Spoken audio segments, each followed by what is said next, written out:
One doctor stood up to cancer, not because he planned to do so, but because he was ordered to do it. Dr. Emil Freireich's fight against childhood leukemia goes down in history as a key turning point in the fight against cancer. This particular story is special because it was against the most fatal cancer, whose prey was the most vulnerable: children. Once, a leukemia diagnosis was a death sentence. In 1955, less than 1% of children diagnosed with this disease lived through the year, and most died within weeks. It was the worst news a family could receive.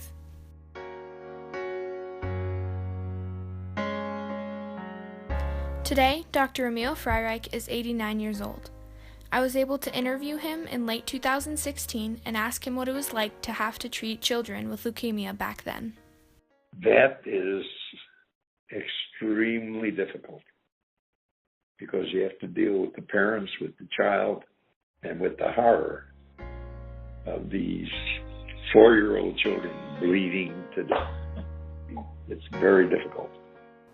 Median lifespan of a child diagnosed with leukemia was 8 weeks.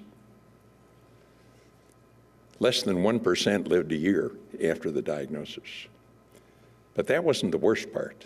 Just having a fatal disease and dying at the median age of five, that's not the worst thing. It's how they died. When I started treating these children, we had a ward full of children between the ages of 0 and about 10. And when you came on the ward, all you saw was blood, because these children bled to death. Leukemia is the most common cancer in children and teens, accounting for more than 33% of those diagnosed. It is unique because there is no tumor to cut out. The cancer cells are found throughout the body from the start of the disease, infesting the blood and marrow. A child might start off with flu-like symptoms and end with a fever that persists. It would come with horrible headaches and pain in joints or bones. The child would get weaker and weaker and would start to have big bruises. They would vomit and be in terrible pain from all the internal bleeding. Today, over 15,000 American children are diagnosed with this disease each year. Survival is not only possible, but 60 to 80% likely. This is because one doctor over 60 years ago was assigned to find a cure. It wasn't a matter of my choice. I was assigned to do that. And when you're assigned to do a difficult job, you do your best to do the best you can. And I did. Dr. Emil J. Freireich was born in 1927 and grew up in Chicago, Illinois. As a kid, he had a very rough life.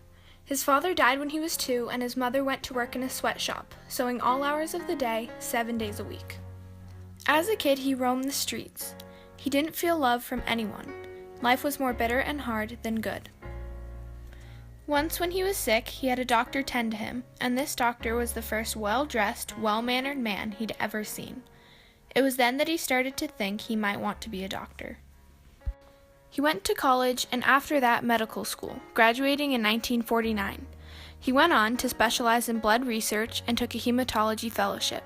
Back then, there were no courses that taught anything about cancer. When did you first realize that you were interested in working with blood diseases in children? I was forced into that position. I was drafted, and I was assigned to the National Institutes of Health, and they told me this is the project I should work on. It wasn't voluntary. And when I reported for active duty in the Public Health Service, I said, Dr. Zubrod, I'm reporting for active duty. He said, Freireich, what do you do? I said, I'm a hematologist. So he scratched his head and he said, your job is to cure leukemia. And I'm proud to say that with the help of my friend and lifetime colleague, Emil Frey III, that we did, in 10 years, cure childhood leukemia. Leukemia cancer cells basically crowd out and replace normal blood and marrow cells. Normal blood cells and platelets are not able to be produced due to the cancer. Platelets are tiny blood cells that help your body form clots to stop bleeding. When platelet levels drop too low, the patient isn't able to stop bleeding and has just days to live. Dr. Freireich's patients were dying in the worst way possible. It wasn't so much the cancer that was killing them. It was the bleeding. First of all, we had to work out what was happening to the children. We had to work out a way to stop the bleeding so we could use the drugs to treat the disease. And so the discovery of platelet transfusion controlling bleeding was necessary. That's step one. The second thing is we had to figure out what drugs to give and can we combine them to make them more effective. And then we had to figure out what the strategy was. Being stupid and inexperienced, I went to the lab and collected blood from the children who were bleeding and took my own blood, put my platelets in their blood, and everything looked okay. So I said, now the next challenge is how to get these platelets from donors to them. Once Dr. Freireich figured out how to keep the platelet levels up high enough in his patients, he was able to try to start to treat the cancer. Along with his colleague Dr. Emil Frey III, they learned that treating leukemia with any one drug might work at first, but ultimately didn't because the cancer would come back stronger. Dr. Freireich believed that if one drug wasn't killing enough cancer cells, then combining them might increase the number of cells killed. There were only a few drugs that had been used to fight leukemia, and each was highly toxic. No one had ever even thought of combining them. In fact, the common view was that treating leukemia with any toxic drugs at all was cruel since it only made the kids sicker, and they all died anyway.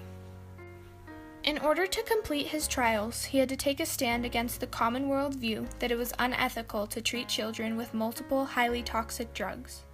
He had to go against his own hospital board ruling and the views of many of his peers who refused to help or participate in any way.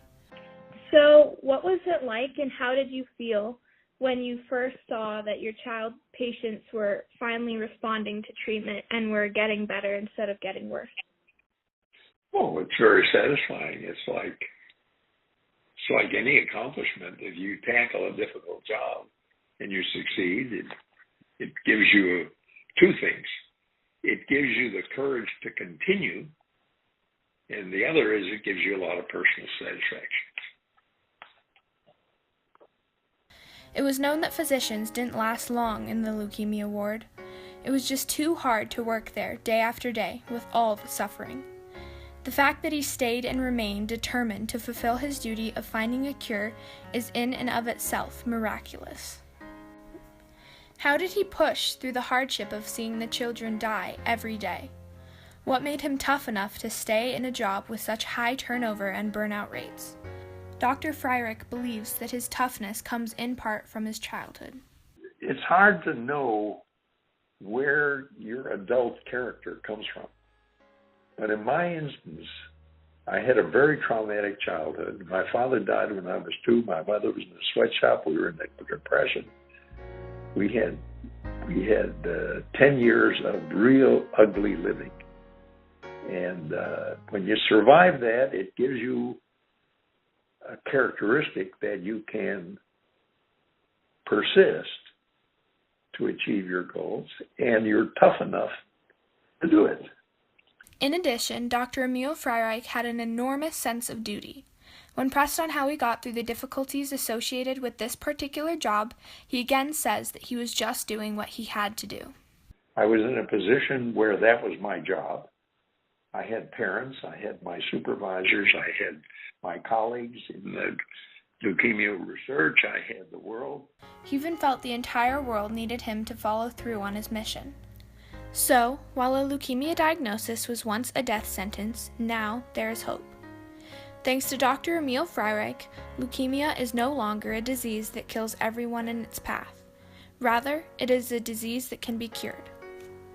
I have been very fortunate to be a physician because medicine is man's highest calling. Every day I help people who are in trouble, and that's a wonderful thing. Emil J. Freireich wanted to help those in need in any way that he could. As a doctor, Freireich had the ability to change someone's fate, whether or not they lived or died. He had the lives of people sitting in the palm of his hand.